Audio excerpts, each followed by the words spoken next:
Welcome to episode 63. Man, we are just popping out the episodes of Relics of Orr. This episode is going to focus mostly on Flame and Frost information that we have learned about from ArenaNet. And this week I am joined by Spirit. How are you doing, Spirit? I'm alright. Cool. And Christian, all the way from the far south of New Zealand. Well, about halfway Halfway. halfway down New Zealand, yeah. Oh, okay. Not the far south of New Zealand, but the far south. There's so much more than being known and knowing. Very far away. I think we'll Yes. go with that. Yes, with your 0.04 megabits of internet speed. Well, yeah, to the rest of the world. Within my country, I have like two to 3 megabits, but Oh man, once you blazing. go outside, yeah. Fiber optics don't go across the Pacific yet. It's still copper. Yeah, they don't have the whales trained to lay fiber optic. They're working on that. At some Yeah. point, they'll just or those little robots. They're like, I don't want to do fiber. I just do copper. It's a union thing for robots, for submersible robots. Like Asura golems that make the internet. Yeah, Ooh, it's a that'd be thing. This exciting. idea. It's Get a actually mutant. how we lay cables across the Pacific. Azuran golems. Yep. And now you know, and knowing is half Half the battle. Yep. Not really.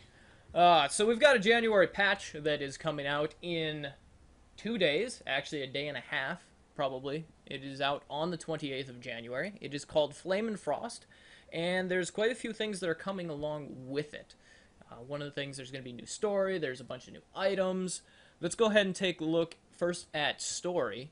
It's called Prelude to Flame and Frost, which is probably going to be our February, March updates. Do we know anything? Have they hinted anything about the story or talked about the story at all? We don't know a whole lot. We do know that it won't involve an elder dragon. We know Okay. that for sure. That's been announced. But what we are seeing is refugees being driven down from the north, both into, I believe they said Diesa Plateau and Wayfarer. From Yeah. Yes. the north, and they're fleeing from the elements. There's terrible, terrible storms being caused by, we don't know yet. Flame So- and frost from the skies. Apparently the Earth is opening up too, or there's some earthquakes going on that are driving people south as well. So yeah, there's quite a bit. So, Primordus and Jormag are doing some stuff. We're just not going to go kill them for it.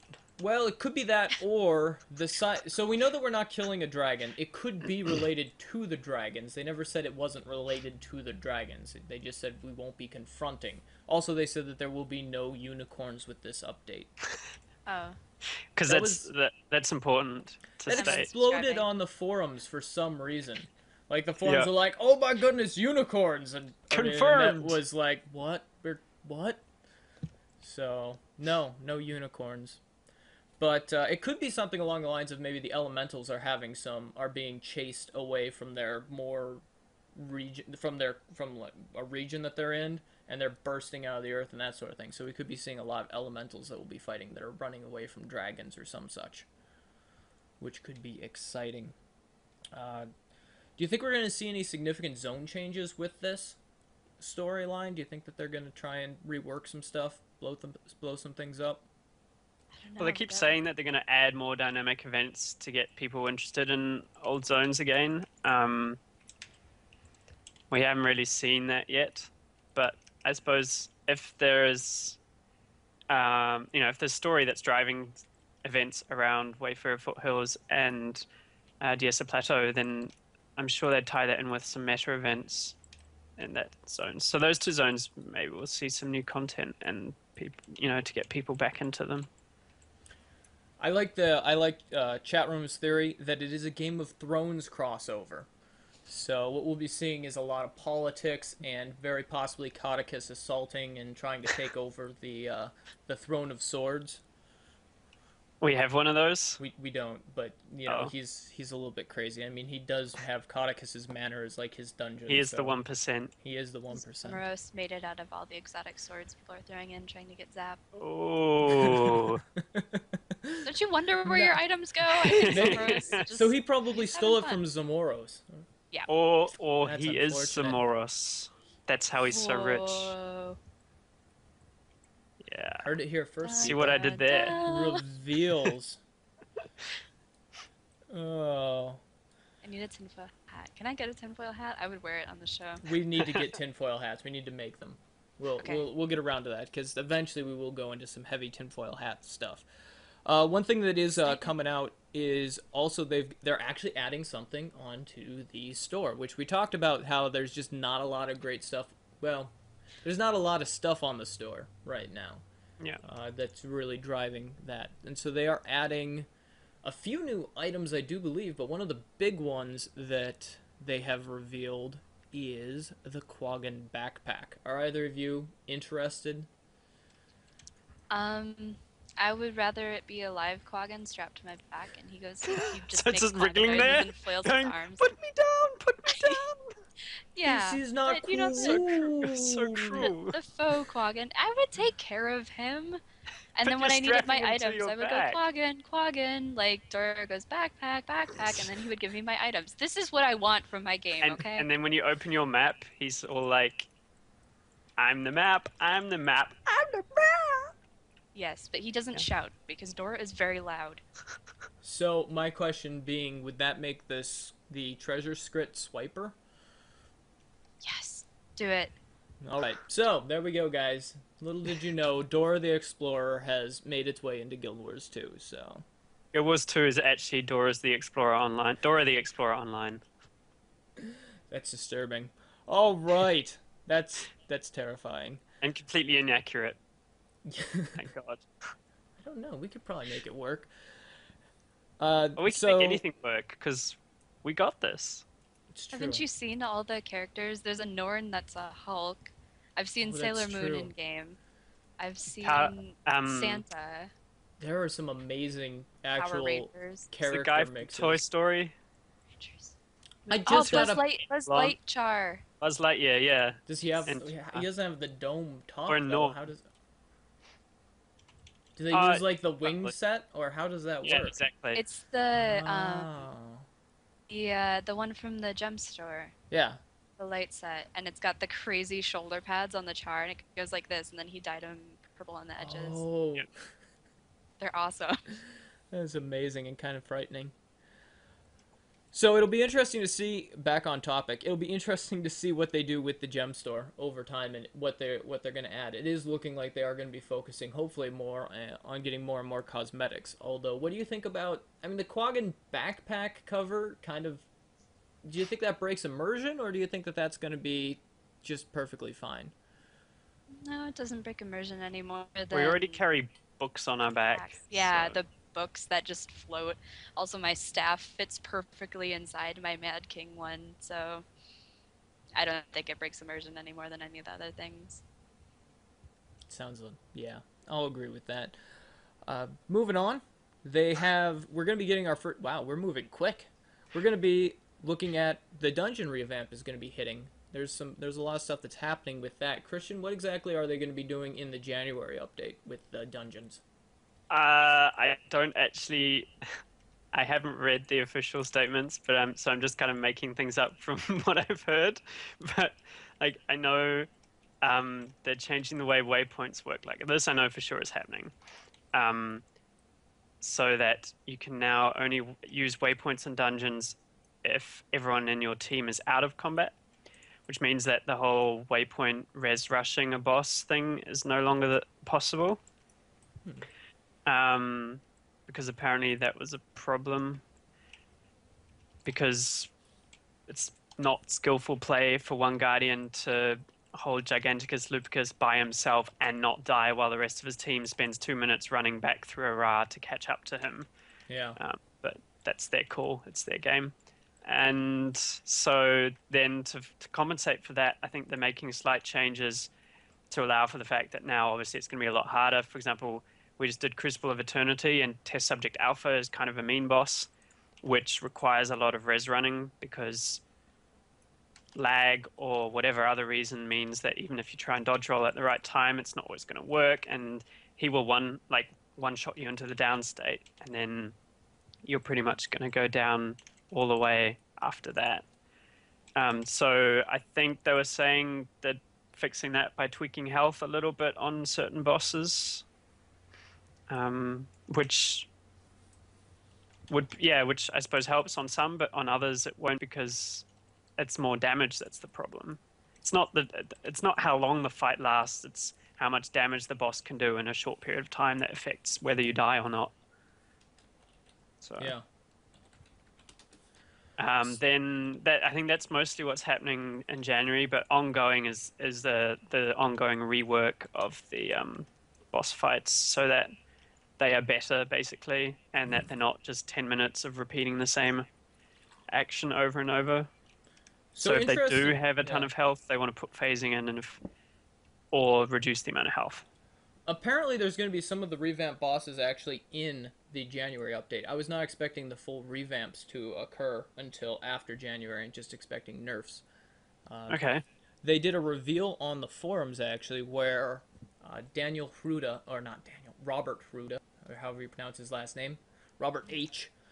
Was saying that he did basically a quick reveal, and he said that they are redoing. If you've done Citadel of Flames, there's that path where you escort the little Azura, and there's that one point where he has to set explosives on a door, and the tactic is essentially run around in circles screaming like a little girl for what, 2 minutes or something. Yeah.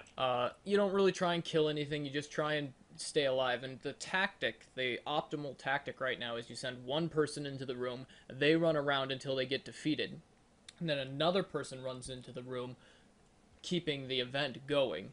As that person goes down, they run around then, and then when that person's defeated, they res run, and then another person, and then you just keep stringing one person at a time in there to keep the fight going.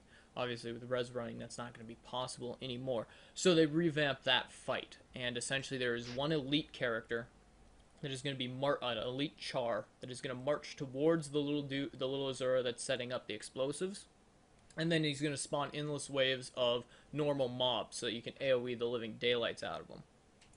And so that fight should be a little bit more interesting. It is a DPS race. It is a damage race, because the enemy marches, and if he reaches mag, he just goes smash, snaff. I don't know where I was going with that.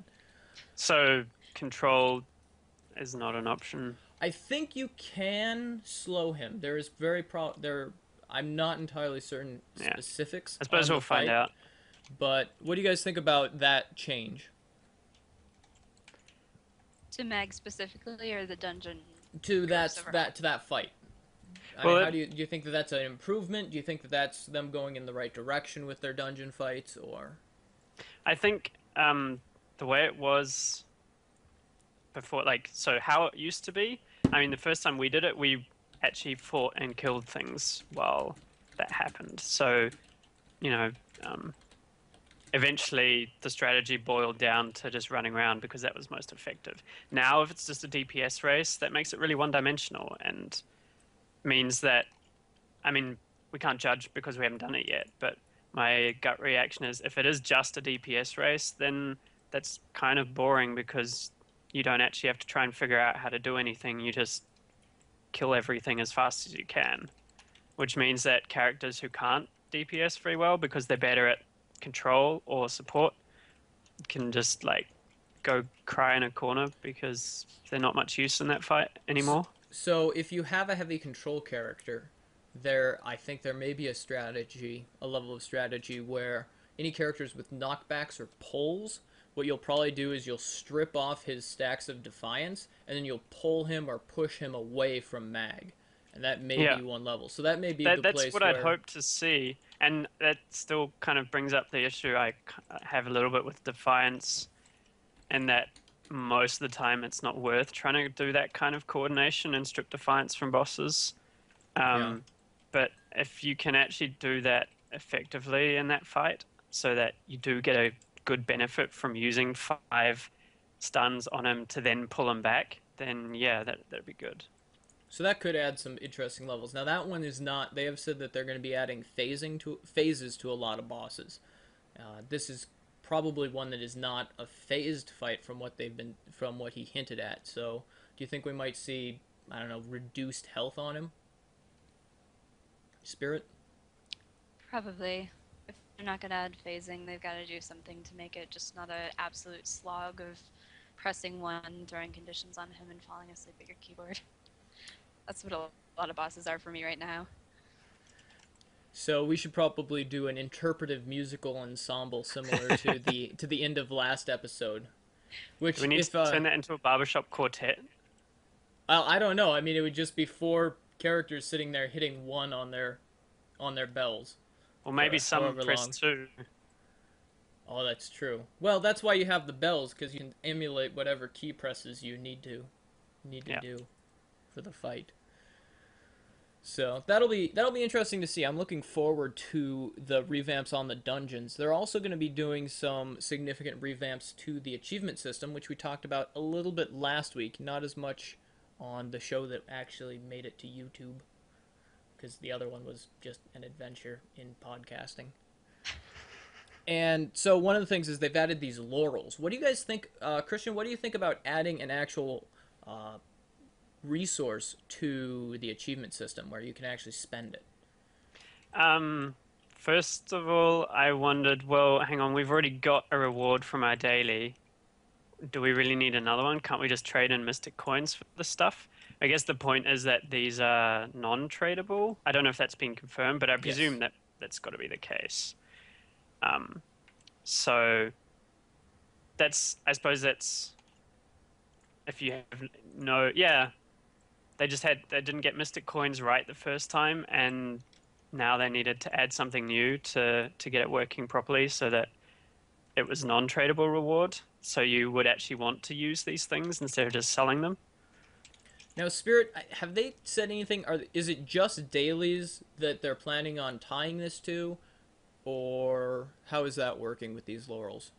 I believe it's also monthlies, and then the way you phrased it, does it come out of the achievement system too, where you get the achievement points and you convert them to I laurels, or I think eventually they're planning on having all the achievements, the entire achievement system, contribute to your laurel value. gotcha. One of the complaints in Xbox that a lot of Xbox Live people did when they first introduced Gamer Score is that people said, "Well, what do I spend my Gamer Score on? I've got like 30 billion gamer points. What did these do for me?" And they essentially do nothing.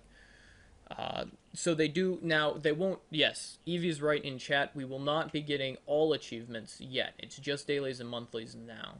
But eventually, they'll be rolling out to where every achievement, or most achievements, will feed into your laurel count.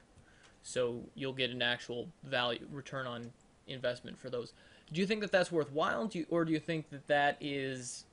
Do you think that the achievement system needed to be monetized in that manner, and not monetized real world, but monetized in tokenized? Tokenized. There we go. Well, at the moment, there aren't that many titles, and there aren't any for just like in Guild Wars there was Guam, right? And so Yeah.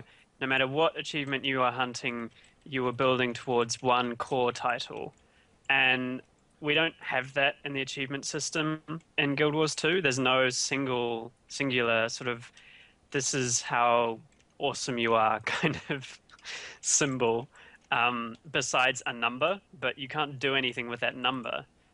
Plus, yeah, so I think that's good if that number, I don't know if you trade in or at every 100 achievement points you get another laurel or something like that. That'd be cool because then there's actually a reason to try and complete achievements. You didn't necessarily have to give people stuff, I guess, at the end of it. Like, the laurels going towards Ascended Gear or Von Snuffles and the Eternal Cat Tonic or that kind of thing. A Guam title probably would have been enough to satisfy people that, hey, at least I am getting something out of this. But yeah, it's cool. So, Spirit, would you prefer titles or these tokens for achievements? I think with the way Guild Wars or Guild Wars 2, they're not. You don't even notice them. They're hardly there. Maybe one person has mentioned my title to me and said, "Oh, that's really cool. Where did you get that?" Otherwise, you don't ever see them on people. So I guess I'd rather, if I wanted to show off that I have done such and such a cool thing, I would rather have it be something visual. And the laurels are something you can spend it on. The cat tonic. I can be a little cat running around, and they go, "Oh, yes, you've got a lot of laurels," or whatever. It's just a more visual way of presenting how awesome I am. Cool. Yeah, that's actually a really good point. Is going with tonics as opposed to titles because people can see that. For example, if during the Christmas event you got 4 different everlasting tonics for the toys, you could combine them into a unique everlasting tonic that gave you a party or a gift doylac that I believe shoots fireworks, which is rather exciting. So there are definitely some things like that where they do have the prestige. Do you think that that's better than titles, actually, is to go with tonics? I don't know, that can get messy and it definitely takes up inventory space. I'd rather see titles be a more visual thing, I guess. Well, then- What if titles were tonics? Hold on, Sorry. still talking. The exploration star is a good example of that, where you see it and you know that person has explored the whole world. Yeah.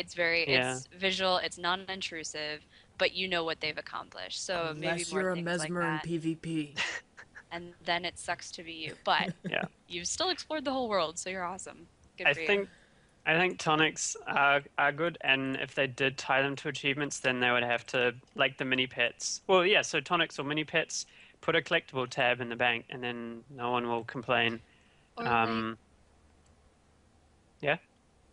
I don't know. I've been thinking back to something we've always talked about with the Hall of Monuments and Guild Wars. What if you could put stuff in there? So you get your title and then you can take the tonic out whenever you want it or whatever. I don't know. Yeah. The collectible tab would probably be more logical, but yeah. The upside for me with tonics, I think, is or the good thing about the laurels and then getting a visual reward is that it's a way of showing someone an achievement that you haven't just bought, which I think is Right. a big deal for a lot of people. Yeah. Because with Mystic Coins, obviously, and anything you can trade them in for, because you can buy them, it is possible to just buy the exotics and weapons that you craft with Mystic Coins, let alone the legendary, of course. Yeah. And the legendary is becoming more and more something that you purchase rather Yeah. than you go out and play the game, aside from a few of the specific things. For the most part, it's something you go to the trading post and you buy everything except for your gift of whatever dungeon it is you need. Yep. And Gift of Exploration, of course. Yeah. So you do have to do a little bit, but there's a lot, like precursors are not something you earn in game at all, really, unless you got lucky with the Karka chest. It's you allow gold farmers or whoever it is that's selling them to burn like 90% of the exotics on the market and trying to make Yeah. a precursor, which is sad. The mother of all jumping puzzles. That's right. So Josh Foreman, the creator behind, or the mastermind even behind the clock tower at Halloween, has Got that thing. commented that we're going to get a mother of all jumping puzzles soon. that should be pretty awesome. I'm looking forward to the mother of all jumping puzzles. What do you think would be the mother of all jumping puzzles? Because they have a lot of variety in there. I mean, what would he do to us? I don't know. I just hope it's. I suppose timed It's- is part of it. The I was the yeah, angriest clock it'll tower be person like when I a- finished it. time jumping puzzle, and chasing behind you is a giant Quaggan plushie, which just slowly eats the jumping puzzle behind you. And if you're too slow, it eats you. And you're a Actually, it's actually just ghost. stuff of my nightmares. You are a ghost in that case, Yes. and it's So essentially it's actually Pac-Man. Pac-Man in reverse. It's in reverse Pac-Man. The Quaggan eats everyone and the ghosts. That'd be amazing. All right, so now that we know what that's gonna be, I'm looking forward to that. Now, if they got too many people in the jumping puzzle, I wonder if there'd be culling if it's an open world thing, which it'll be interesting to see what they're doing with culling. They've talked a little bit about it. Spirit what are they doing with culling in World versus World and PvE actually as well? They're changing it so that um, we're not There's a going to be train, by ganked the by way. invisible things, hopefully. They're changing it so allies get culled before enemies, which is good because I hate in World v World being killed by things I can't see. There's no way to defend against anything you can't see. They're treating them separately now, I think is what they said. So like Is that it? before, it was just a combined pool of like, here are people around you, we're going to cull some of them. Whereas now it's like, here are distinct groups, two distinct groups, enemies and allies, and each one gets people culled from it so that you can always see allies and you can always see enemies. Which is good. Yeah. That would that would be nice. I do like what they've done. You know how I said earlier on earlier shows that essentially what they need is like a generic model for everyone, which is what a lot of games have done to fix that. They are implementing a generic model based on armor level and species, and is it profession based as well? Yeah, so medium, light, heavy, and then race. I think those are the two key Yeah. aspects that they display. So you'll see a lot of generic appearing enemies, and and allies, and what that does is, up until now, there's been two issues. It turns out there's the culling, which allows you to see people in the area, but then there's also the render time to render all of the other people, and they actually operate their engine does that separately, but both result in invisible people. And so if it's taking a long time to render a large number of people, they're just going to be invisible until they render. And even if you've got a great system, if it's trying to render 300 people with unique faces, armor sets, dyes, all that, it's going to take a lot of time. So what you're going to be seeing is a lot of generic-looking people that'll render very relatively quickly because the game's like, oh, I know what this asset is, and it just throws them out there really fast. The thing with that one is that it's going to impact or benefit people with the lower spec systems. High spec systems, they were saying, if you're already, they're rendering them fast enough already, so they won't probably see a difference. Yeah. They're already fine. It'll be interesting to it's- see yeah. what sort of effect that has, because I do know that my system has a lot of that where they're invisible, and then it seems like they suddenly render in, even though mine's running is a pretty hefty machine. So it'll be interesting to see. Looking forward to that. We do have some news actually going into the way back machine. We're doing the time warp again, and Guild Wars Awesome actually has some cool stuff coming up in it. Specifically the Canthan New Year, which is not going to be in Guild Wars 2. And we're going to be getting some new mini pets, apparently. So, Spirit, have you seen what they're doing with that? This is what I gathered from what I looked at, but I think they're giving out a token, and when you use the token, it spawns a random mini pet of the 12 of the Zodiac. Is that how many it is? Yeah. Oh, yeah, 12. RNG is infiltrating Guild Wars Awesome. I think there's a lot of RNG in Guild Wars Didn't think Awesome about to it that begin way. with. There is. I mean, Gifts of the Traveler. That is like RNG on steroids. This is the ultimate Yeah. RNG. But it wasn't a major part of, proving that your character was awesome. That's a good point. Because, well, yeah, because if you ran a dungeon, you were guaranteed X item. X, like if you ran Underworld enough, even if you never got a drop off a mob, you'd be guaranteed that drop from the in chest.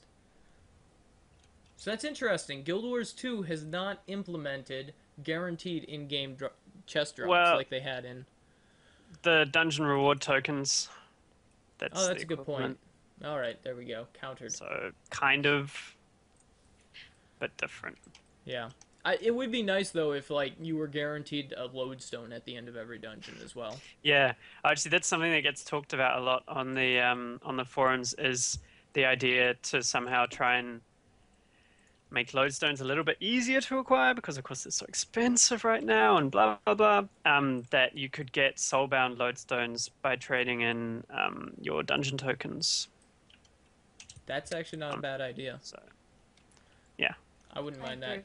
The supply-demand curve is crazy right would now. maybe I mean, it would stay the same, it would just reduce a lot because no one would really try and sell them anymore if you can get them from dungeon The tokens. supply demand curve would would change because the supply would go up because you're getting Except you, a yeah, but Well, you the can't demand trade. would Let's go say they're down. soulbound and you can't trade them, but then even then the demand goes down.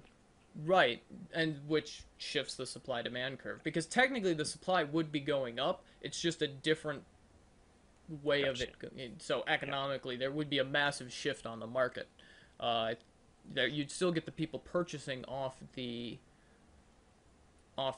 trading post, but you'd get a lot more people that are like, oh, well, I'm gonna go run a dungeon, spend 120 tokens, and get a X lodestone. I mean, Yeah. it'd still be, or spend 50 tokens, maybe one run counts as a lodestone. That's actually probably worth 4 gold. Yeah, that'd be interesting. So I'm looking forward to seeing what goes on with that. One other thing that they've been talking about going away from Guild Wars Awesome is increasing profession diversity. Speaking of dungeon runs and all that sort of content, right now there's most classes have between 2 to 3 builds. Some have upwards of 5. Uh, where do you think the sweet spot would be for build diversity in classes? Christian? The sweet spot would be infinite. You should kind of, I guess, like ideally you should be able to. Well, I guess not. I mean, yeah, it's never going to be the case. But if you have an idea in your head of what you'd like to do with your profession, I think that should be feasible. Seeing as it was kind of built that way, that every profession will be able to do the support, the damage, and the control, which isn't the case. Some, like for example, well, the trouble I think at the moment is, for example, Guardian and Warrior each can be built to do a lot of damage or to take a lot of damage, and so it's hard to look past taking a full group of Guardians or a full group of Warriors over something else. Whereas other professions, they can't do everything. So that's where the trouble lies, that some can do everything, which was a little bit sort of what they said at the start, way back when, is they want you to be able to play how you want. But So do you some think people are kind of locked in. So, for example, the Guardian, like you're saying, can do Yeah. everything really well. He can output significant damage. He can output significant control, and he can Yeah. also do really good support. He's Yeah. just better. He's just really good at that. Now, his damage is not necessarily as high when he's No. spec to damage as other classes, but it's high enough to where It's worth doing. bringing a Guardian is never oh, do we really need a Guardian? Whereas with a Necro, it's going to be, well, we know he can't tank. His support's terrible for his teammates. Even if he's pretty much all he can do is spread conditions. And so if I've got a thief that does like 25 stacks of bleed, well, I guess we'll bring an epidemic Necro to spread that to everyone else. And then all of a sudden the Necro is useful.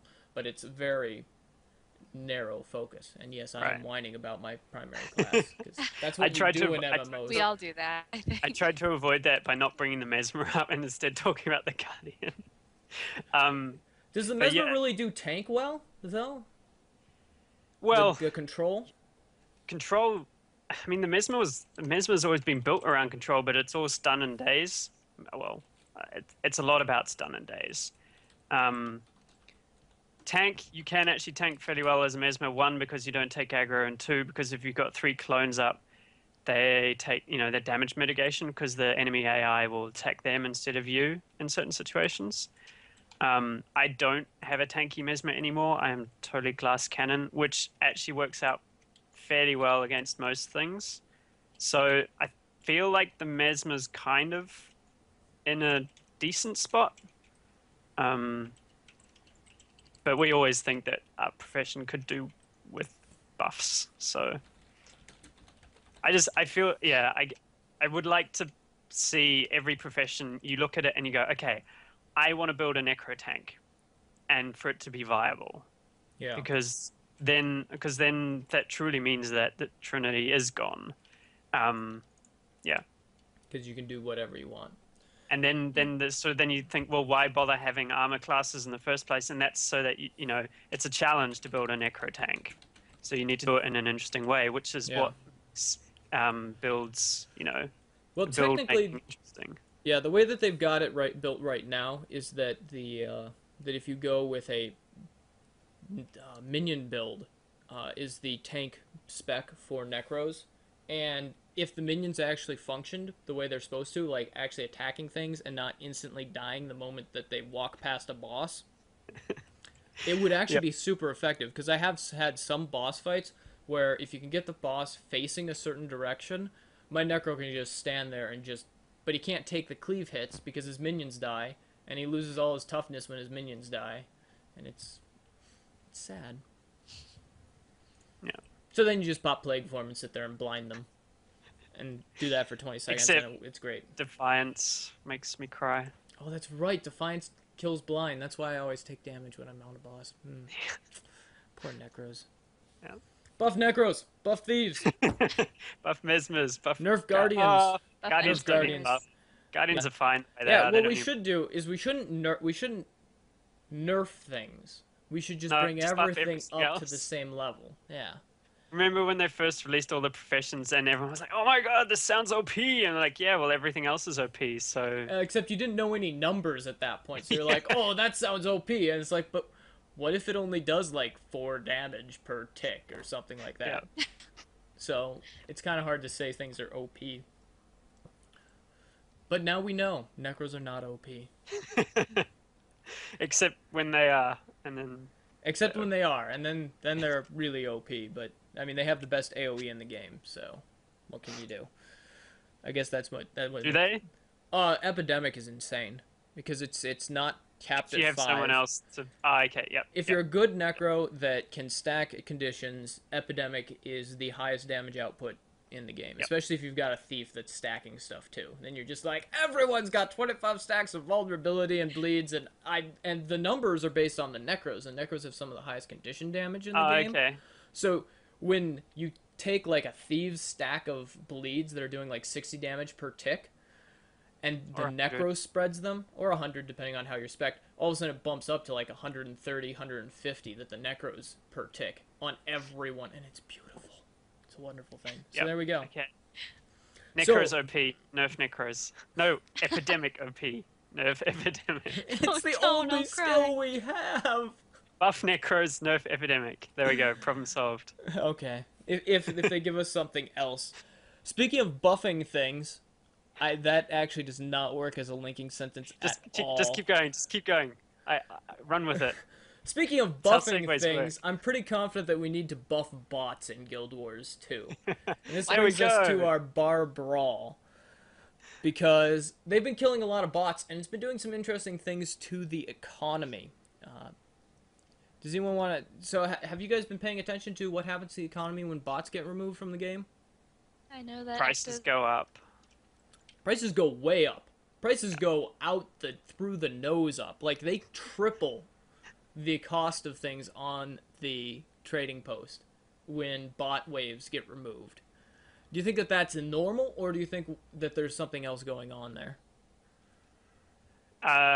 Well, what do you mean by normal? Because yes, it's normal because bots increase supply massively, and Do therefore you the think price that goes down. the price increase that occurs after the bots are removed is a normalized thing, or do you think it is something else where players are in fact saying, "Oh, bots are being removed. Well, I'm going to now buy up like all of this cheap stuff and then resell it at a much higher price Yep. beyond what it'll is be- like a balanced price."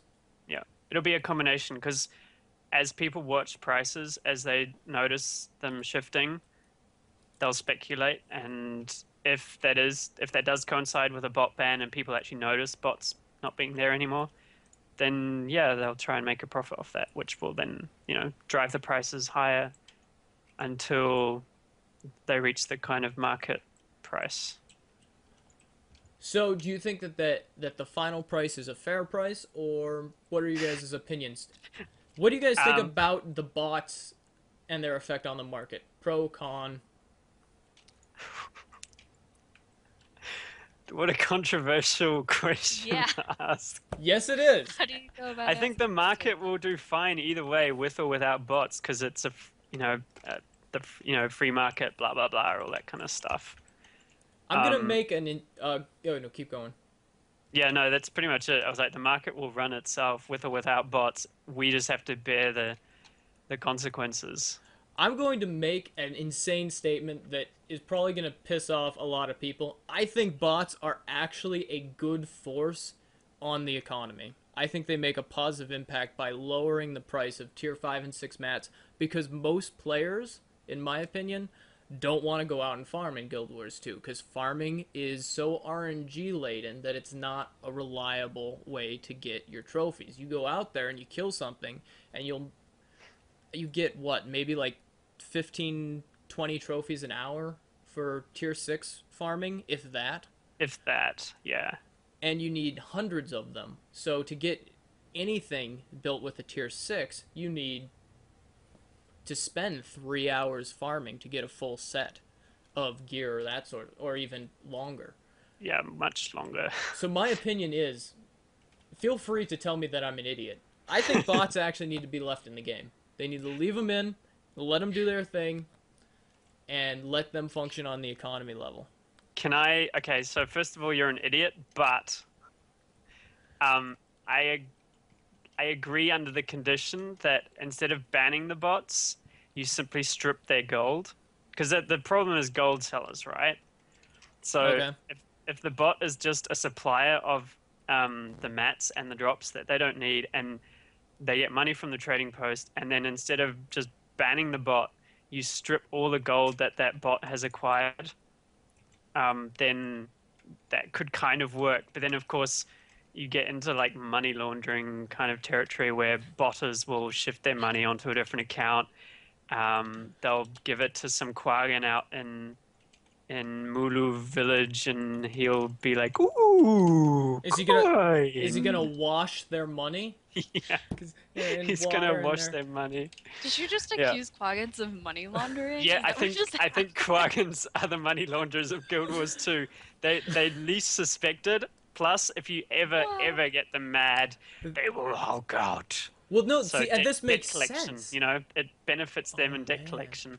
And it makes sense. So you know those backpacks that they're selling? does make they're sense. selling them for a cheap price because what's actually happening is you buy it for like very little money, but what's actually happening is that money is now being washed, and it's like there's some extra money that you're tacking onto the price. There's some extra taxes that actually end up filtering back into an alternate account that you have access to.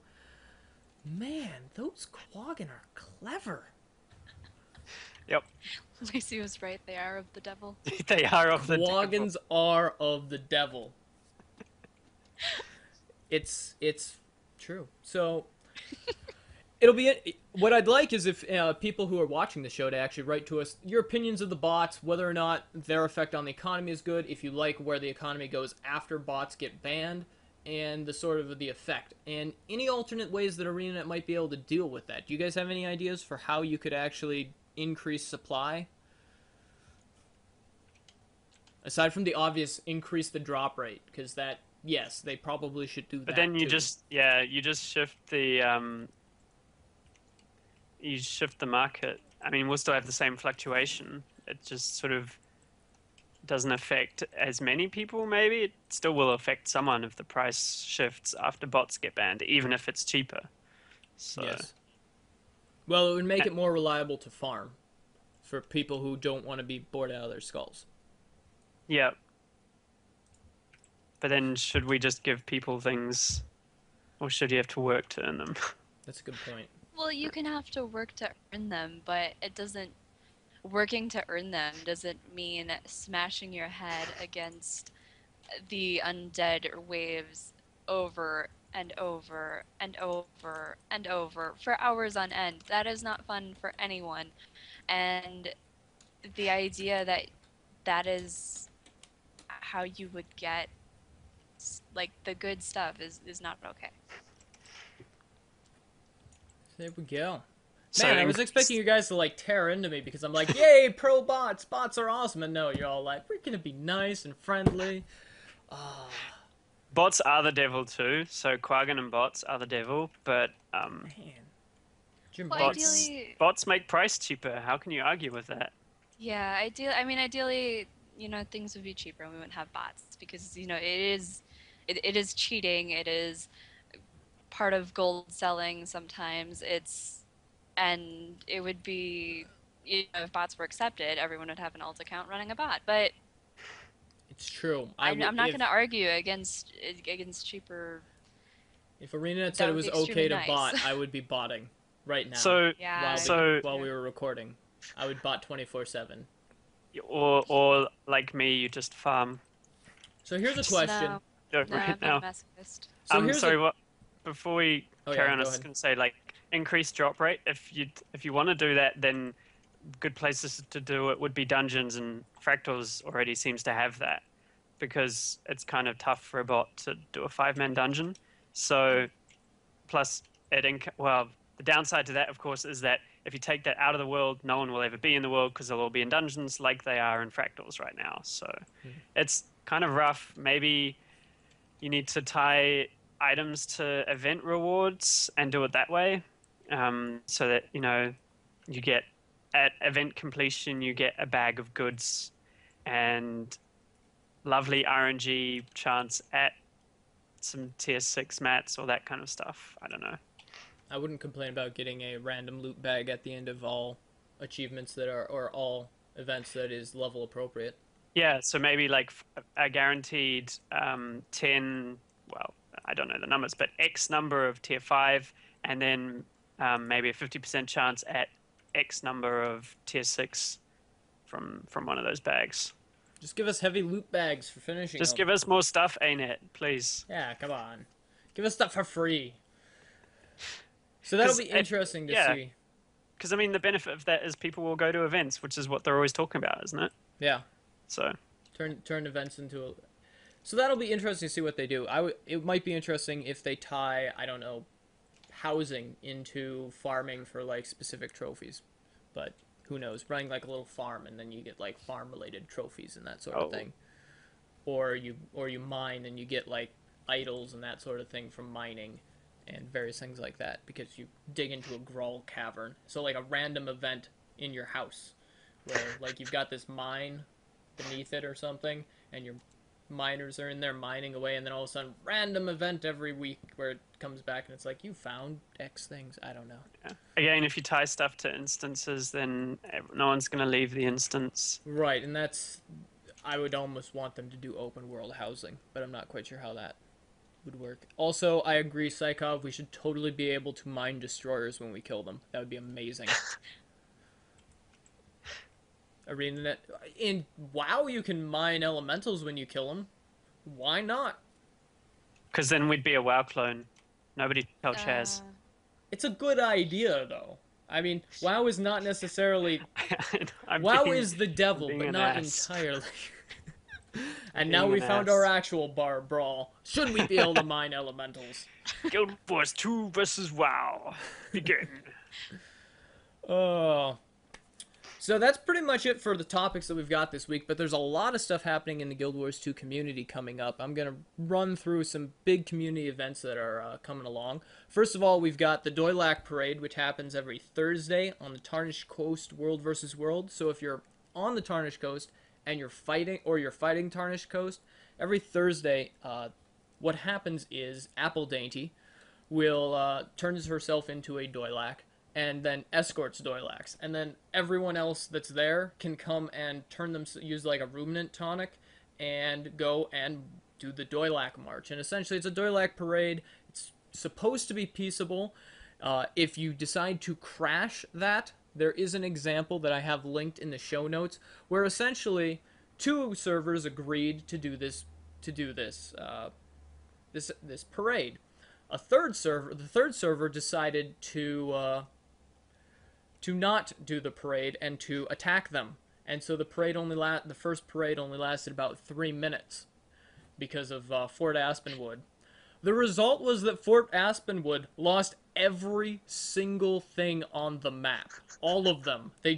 Both sides were like, wow, you guys are kind of not nice about that. So they went through and they wiped them off World versus World. So do not tick off Apple Dainty and the Doylak Parade. Take part, enjoy it. And it's set up to be right near the end of the World versus World match so that, you can go and do that and it's not necessarily going to hugely affect the end score. So definitely check that out if you're in that tier. I think it's tier 3 for World versus World. Other than that, there are a bunch of signed collector's editions that are up for grabs at various websites. Guild Wars 2 Guru has them, kill10rats.com, biobreak.blogspot.com, I believe. Just biobreak, you can find that. Has a bunch of collector's editions. Apparently, the Under the Pale Tree got some with Lady Varen and the Twit Guild. So check those out and take part in their contests. There's a whole bunch of different contests that you can take part in. With the coming of guesting on the 28th, the Twit Guild, which is part of, which Lady Varen from Under the Pale Tree is part of, is doing a community playdate where everyone's going to meet up in Matrika Province, either on Jade Quarry at 5 p.m. Pacific, or on Aurora Glade for the European at 7 p.m. GMT. And they're just going to take a whole bunch of newbie characters, and go to town with guesting. And so they're going to try and get as many overflows as possible. You should definitely take part. And I'd love to hear about that. I'm going to be at work during it, sadly, but it sounds like it's going to be a lot of fun and sort of the point of what guesting was supposed to do for the group. So definitely check that out. We've got notes about that in the show notes. Also, the Wickerwind Festival is coming, and if you are not familiar with that, we have links. It is a festival that occurred in Guild Wars 1. It's a player-run festival that was done by Freezy, the Snowman King, which, if you're familiar with him from running Underworld, this is the player who he is named after, and he is doing this again. Relics of Orr will be streaming the festival, and hopefully we'll be doing some special stuff along with that as well. We're working on the plan on helping them out. So definitely check that out, and that's pretty much it. If you have any questions or comments for Relics of Orr, feel free to comment on, of course, the section beneath or down there on the YouTube comment section. You can email us at relicsofore@gmail.com, and you can Twitter us at Relics of Orr. So for this week, I'm Shongaqu, and I was joined by Spirit and Christian. I'm great at these endings, but goodbye, everybody. Goodbye. Bye.